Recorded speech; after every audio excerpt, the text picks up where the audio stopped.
Hello friends, ഇന്നലെ ഞാനൊരു short video upload ചെയ്തിട്ടുണ്ടായിരുന്നില്ലേ? ഞാൻ വരച്ച ഒരു ബോളിവുഡ് ആക്ട്രസിൻ്റെ പകുതി ഫേസ് മാത്രം കാണിച്ചിട്ട് ഇത് ആരാണെന്ന് ഗെസ് ചെയ്യാൻ പറഞ്ഞിട്ടുള്ളത്. അപ്പോൾ ഇന്ന് ഞാൻ ആ ഡ്രോയിങ്ങിൻ്റെ ഫുൾ പ്രോസസ്സ് ഞാൻ നിങ്ങളെ കാണിച്ചു തരാം. അപ്പോൾ ലാസ്റ്റ് നിങ്ങൾക്ക് മനസ്സിലാകും ഞാൻ ആരെയാണ് വരയ്ക്കാൻ ഉദ്ദേശിച്ചതെന്ന്. അപ്പോൾ വീഡിയോയുടെ ലാസ്റ്റ് വരെ കാണണം. അപ്പോൾ നിങ്ങൾക്ക് ആളെ പിടികിട്ടും. ഓക്കെ, ആദ്യം നമ്മൾ ഗ്രിഡ് ലൈൻസ് ആണ് വരയ്ക്കുന്നത്. ഈ ലൈൻസ് വരച്ചതിന് ശേഷമാണ് ബാക്കി ഫേസിൻ്റെ പോർഷൻസ് വരയ്ക്കുന്നത്. ഇത് കണ്ണ്, പെരുകം, അങ്ങനത്തെ ഉള്ള ബാക്കി കാര്യങ്ങളെല്ലാം നമ്മൾ വരയ്ക്കുന്നത് കേട്ടോ. ഇതിൽ കണ്ണാണ് ഏറ്റവും മെയിനായിട്ടുള്ളത്. കണ്ണാണ് ഒരു ഫോട്ടോയ്ക്ക് ഒരു വരയ്ക്ക് ജീവൻ നൽകുന്നത്. കണ്ണാണ്. അത് കുളമായ എല്ലാം കുളമായി. കണ്ണ് മാത്രമല്ല കേട്ടോ, കണ്ണ് പോലെ തന്നെ ഇമ്പോർട്ടൻസ് കൊടുക്കേണ്ടതാണ് മൂക്കും അതുപോലെ തന്നെ ചുണ്ടും. ഈ 3 ക്രൈറ്റീരിയയാണ് പോർട്രേറ്റ്സ് വരയ്ക്കുമ്പം ഏറ്റവും ഇമ്പോർട്ടൻ്റ് ആയിട്ടുള്ളത്. ഇത് 3ഉം റെഡിയായാൽ ബാക്കിയെല്ലാം സെറ്റാണ്. അപ്പോൾ ഇതാ നമ്മുടെ ഫേസിൻ്റെ എല്ലാ പാർട്സിൻ്റെയും ഔട്ട്ലൈൻ വരച്ചിട്ടുണ്ട്. ഇനി നമുക്ക് ബാക്കി വരയ്ക്കാം. ചില പടങ്ങൾ നമ്മൾ വരയ്ക്കുമ്പം അതിൻ്റെ ഔട്ട്ലൈൻ കംപ്ലീറ്റ് ആക്കുമ്പോൾ തന്നെ നമുക്കൊരു കോൺഫിഡൻസ് വരും. നമ്മൾ വരയ്ക്കാൻ ഉദ്ദേശിച്ച ആൾ തന്നെ ആകും ലാസ്റ്റ് ഫുൾ പ്രോസസ്സ് കംപ്ലീറ്റ് ആയി കഴിയുമ്പം.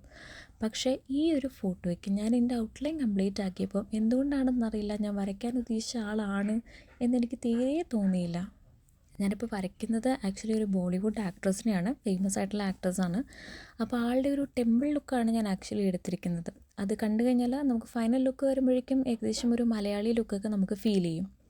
അപ്പോൾ അതാണ് ഞാൻ ഉദ്ദേശിച്ചത്. അതുകൊണ്ടാണോ എന്താണോ അറിയില്ല, എനിക്ക് ആ ഒരു കോൺഫിഡൻസ് എന്തായാലും ഔട്ട്ലൈനിൽ നിന്ന് എനിക്ക് കിട്ടിയില്ല. ദേ നോക്കിക്കേ, ആരാണ് എൻ്റെ അടുത്ത് വന്നിരിക്കുന്നതെന്ന്. ഇവനിങ്ങനെ സ്ഥിരം ഞാൻ പടം വരച്ചുകൊണ്ടിരിക്കുമ്പോഴേക്കും മിക്കപ്പോഴും അടുത്ത് വന്ന് ഇങ്ങനെ കിടക്കും. എന്നിട്ട് ഞാൻ വരയ്ക്കുന്നത് നോക്കി ഇങ്ങനെ ഇരിക്കും.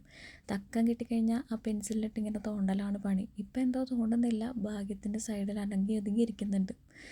അതുപോലെ തന്നെ ഒന്ന് കണ്ണ് തെറ്റിക്കഴിഞ്ഞാൽ അപ്പോൾ അവൻ വരയ്ക്കുന്ന പേപ്പറിൽ തന്നെ അവന് വന്ന് കിടക്കണം. വിശാലമായ ഒരു സ്ഥലം ഉണ്ടായിട്ട് അവൻ അവിടെ കിടക്കാൻ പറ്റില്ല. ആ പേപ്പറിൻ്റെ മുകളിൽ തന്നെ ആൾ വന്ന് കിടക്കും. അങ്ങനെ നമ്മൾ ഈ കണ്ണും ചുണ്ടും മൂക്കൊക്കെ വരച്ച് കഴിയുമ്പോഴാണ് ഡ്രോയിങ്ങിൻ്റെ ഏറ്റവും ഒരു സാറ്റിസ്ഫൈങ് പാർട്ട്. നമ്മളുടെ ഉള്ളിൽ ഭയങ്കര ഒരു സാറ്റിസ്ഫാക്ഷൻ കിട്ടുന്ന ഒരു ലെവലാണ് കേട്ടോ ഇത്. ദേ ആളങ്ങനെ നോക്കിയിരുന്ന് ലാസ്റ്റ് ഉറക്കമായി. എനിക്ക് ഈ പല്ല് വരയ്ക്കാനാണ് കുറച്ച് ടാസ്ക്കായിട്ട് തോന്നിയിട്ടുള്ളത്. ബാക്കിയെല്ലാം എങ്ങനെയൊക്കെ ഞാൻ അഡ്ജസ്റ്റ് ചെയ്യും. പക്ഷെ പല്ല് ചെറുതായിട്ടൊന്ന് തെറ്റിക്കഴിഞ്ഞാൽ പിന്നെ ആ ഒരു എൻ്റയർ ബാക്കി ഫേസ് ഫുൾ പോയി എന്ന് തന്നെ പറയാം. അതായത് മൂക്കും ബാക്കി കണ്ണൊക്കെ പെർഫെക്റ്റ് ആയാലും പല്ല് പോയാൽ തീർന്നു. അതുകൊണ്ട് തന്നെ ഞാൻ മിക്ക ഫോട്ടോസും പല്ലധികം ചൂസ് ചെയ്യാത്ത, അതായത് പല്ല് കാണിക്കാത്ത ഫോട്ടോസാണ് ഞാൻ മിക്കപ്പോഴും എടുക്കാറുള്ളത് എൻ്റെ ഒരു സേഫ്റ്റിക്ക്. പിന്നെ നമ്മൾ പ്രത്യേകം ശ്രദ്ധിക്കേണ്ട ഒരു കാര്യമുണ്ട്. അതായത് നമ്മളുടെ ഈ കൈ വെക്കുന്ന ഒരു പോർഷനിൽ നമ്മളുടെ കൈ ഓൾറെഡി ഇങ്ങനെ അനങ്ങിക്കൊണ്ടിരിക്കുകയാണല്ലോ. അപ്പോൾ നമ്മൾ കൈ വെക്കുന്ന ഒരു പോർഷനിൽ നമ്മൾ ഓൾറെഡി ചിലപ്പം ഡ്രോയിങ് കംപ്ലീറ്റ് ചെയ്തതായിരിക്കാം, ഇല്ലെങ്കിൽ നമ്മൾ കംപ്ലീറ്റ് ചെയ്യാനായിട്ട് ഇനി കിടക്കുന്നതായിരിക്കാം. അപ്പോൾ നമ്മളിങ്ങനെ വരയ്ക്കുമ്പോഴേക്കും നമ്മളുടെ കൈ ഇങ്ങനെ കൊണ്ട് അത് സ്പ്രെഡ് ആവാനായിട്ടുള്ള ചാൻസസ് ഉണ്ട്. അപ്പോൾ അതുകൊണ്ട് നമ്മളുടെ ഒരു സേഫ്റ്റി സൈഡിന് വേണ്ടിയിട്ട് നമ്മൾ അവിടെ ഒരു വൈറ്റ് പേപ്പർ വെക്കുന്നത് എപ്പോഴും നല്ലതാണ്. അപ്പോൾ നമുക്കങ്ങനെ സ്പ്രെഡ് ആവത്തില്ല. നമ്മളുടെ കൈ കൊണ്ടായാലും അത് സ്പ്രെഡ് ആവത്തില്ല. അല്ലെങ്കിൽ പിന്നെ നമ്മളത് മായ്ക്കാനൊക്കെ നടക്കണം, കുറച്ചുകൂടെ ടാസ്ക്കാണ്. ഇതാണ് ബ്ലെൻഡിങ് സ്റ്റമ്പ്. ഇത് ഷെയ്ഡ് ചെയ്യാൻ യൂസ് ചെയ്യുന്നതാണ്. ഇത് നമുക്ക് പല സൈസസിൽ നമുക്ക് കിട്ടും.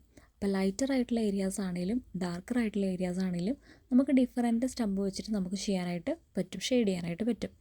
ഞാൻ ആദ്യം ഈ പടം തുടങ്ങിയ ടൈമിൽ നമ്മുടെ കൈ വെച്ചിട്ട്, അതായത് വിരൽ വെച്ചിട്ട് തന്നെയാണ് ഞാൻ ഷെയ്ഡ് ചെയ്തുകൊണ്ടിരുന്നത്. അപ്പോൾ ഈ ഒരു ടൂൾ വന്നതിന് ശേഷം നല്ല ഹെൽപ്ഫുള്ളാണ്. നമുക്ക് ഷെയ്ഡിങ് കാര്യങ്ങളൊക്കെ പെർഫെക്റ്റ് ആയിട്ട് പോകും.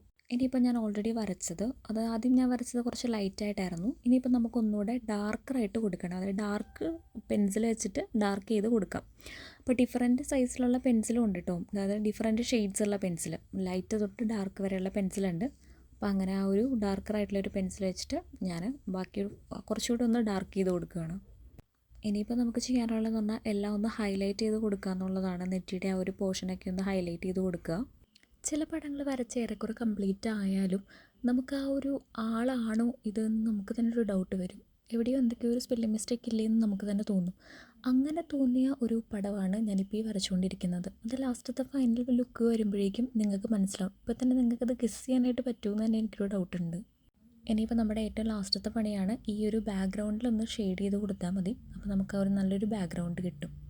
അപ്പോൾ ഫൈനലി നമ്മളുടെ പടം വരെ ഇവിടെ പൂർത്തിയായിരിക്കുകയാണ്. അപ്പോൾ ഞാൻ ഉദ്ദേശിച്ചത് വേറെ ആരുമല്ല, നമ്മളുടെ ഫേമസ് ബോളിവുഡ് ആക്ട്രസ്സായ ആലിയ ഭട്ടിനെയാണ്.